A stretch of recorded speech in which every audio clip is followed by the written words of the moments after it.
جیسے کہ آپ جانتے ہیں ہر طرف سیلاب جو ہے وہ آ رہا ہے، سوات بری طرح سے جو ہے وہ متاثر ہوئے اس میں لوگ، اور یہ سیلاب کا آنا کیا اللہ کی طرف سے بہت بڑا عذاب ہے یا کہ کچھ اور ہے؟ اور اس امت پر عذاب کیوں نہیں آ سکتا؟ یہ سیلاب کا آنا ہم اس کو اللہ کا عذاب ہی نہیں کہہ سکتے،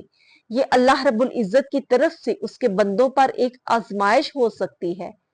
جو ہمارے اعمال ہیں، گناہ ہیں، ان کا کفارہ ہو سکتا ہے۔ اللہ رب العزت اپنے بندوں کو پانی میں موت عطا کر کے شہادت کی موت عطا فرمانا چاہتا ہے، ان کے درجات بلند کرنا چاہتا ہے۔ یہ بھی اس سے مقصد ہو سکتا ہے، کیونکہ انسان نادان صرف اس کے جو ظاہری اسباب ہیں، ظاہری جو اس کا مال اور جان چلی جاتی ہے، جو نقصان ہوتا ہے، ان کو صرف مد نظر رکھتا ہے، اور اللہ رب العزت انسان کے آگے کے جو اس کے اعمال ہیں، آگے کے جو اس کے معاملات ہیں، وہ سب دیکھ رہا ہوتا ہے۔ اور اللہ جس سے بلائی کا ارادہ چاہتا ہے اس کو آزمائش سے بھی گزارتا ہے، اس پر مصائب بھی نازل ہوتے ہیں، اور کچھ ایسے ہوتے ہیں جو اس کے گناہوں کا کفارہ بن جاتا ہے۔ اسی طرح ایک دفعہ ایک نوجوان نے دیکھا کہ ایک عورت کا کچا گھر، اس کی چھت گر گئی، اس کے بچے اس میں دب کر مارے گئے، وہ عورت بالکل تنہا رہ گئی، رو رہی تھی، چیخ رہی تھی، اللہ سے فریاد کر رہی تھی۔ تو اس کو بہت ترس آیا اور اس نے کہا کہ اللہ رب العزت کو اس پر ترس نہیں آتا؟ تو پاس کھڑے ایک بزرگ نے کہا کہ اللہ رحمان ہے، رحیم ہے اور غفور الرحیم ہے، اس سے بڑھ کر رحم کرنے والا کوئی نہیں،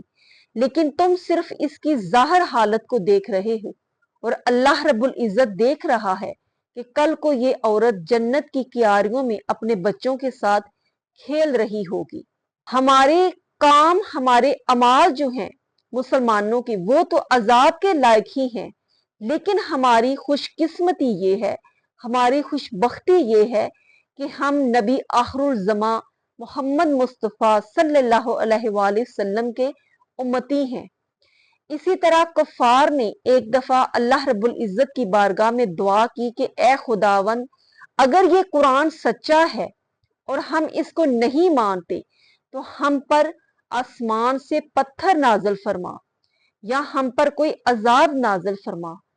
تو اللہ رب العزت نے آیت مبارکہ نازل فرمائی، وَمَا كَانَ اللَّهُ لِيُعَذِّبَهُمْ وَأَنْتَ فِيهِمْ، کہ اے میرے پیارے محبوب، جب تک آپ ان کے اندر موجود ہیں ان پر عذاب نہیں آ سکتا۔ قربان جائیے آقا کریم الصلاۃ والسلام کی ذات اقدس پر کہ اللہ رب العزت نے فرمایا کہ میرے محبوب، جب تک تم ان کے اندر ہو تم رحمت للعالمین ہو، اور جہاں رحمت للعالمین ہو وہاں پر عذاب کا کیا کام؟ تو جب تک تم ان کے اندر موجود ہو میں عذاب ان پر نازل نہیں کر سکتا۔ تو ہماری خوش قسمتی یہ ہے کہ آج بھی اس سرزمین پر سرکار دو عالم صلی اللہ علیہ وسلم اپنے روضہ اقدس میں تشریف فرما ہے اور اپنے کانوں سے اپنے امتی کا درود سنتے ہیں۔ تو اس لیے ہمارا یہ عقیدہ ہے، ہمارا یہ ایمان ہے، اور اللہ رب العزت کا یہ وعدہ ہے کہ قیامت تک کے لیے بھی مسلمانوں پر وہ عذاب نازل نہیں ہو سکتے جو پہلی امتوں پر ہوا کرتے تھے۔ آسمانوں سے مسلسل پتھر ان پر برسائے جاتے کہ پوری قوم غرق ہو جاتی، پانی کا اتنا طوفان آتا پوری امت پر ایک جیسا یکساں کہ پوری امت ڈوب کر تباہ ہو جاتی، زمین پھٹ جاتی، لوگ اس میں دنسا دیے جاتے۔ لیکن یہ اس امت کی شان ہے کہ اس کو اتنی فضیلت عطا کی گئی کہ اس پر قیامت تک کے لیے اللہ رب العزت اس طرح کے عذاب نازل نہیں فرمائے گا۔ اور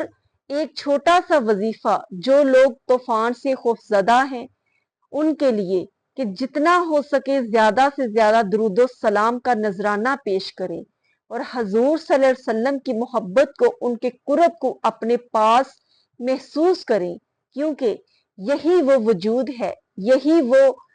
بارگاہ ہے جس کی موجودگی میں اللہ رب العزت ہمیں ہر طوفان سے، ہر آفت سے، ہر مصیبت سے اپنے حفظ و امان میں رکھ سکتا ہے۔